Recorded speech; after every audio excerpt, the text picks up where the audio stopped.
আরো শুনবানি সুন্দর কাহিনী, জান্নাতের ওই রুমে রুমে লেখা নবীর নাম, জান্নাতের ওই রুমে রুমে লেখা নবীর নাম।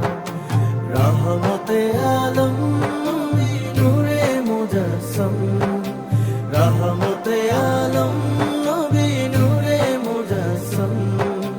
সাহাবীরা আতর বানায় ওই নবীজির ঘাম, সাহাবীরা আতর বানায় ওই নবীজির ঘাম, সাহাবীরা আতর বানায় ওই নবীজির ঘাম, সাহাবীরা আতর বানায় ওই নবীজির ঘাম।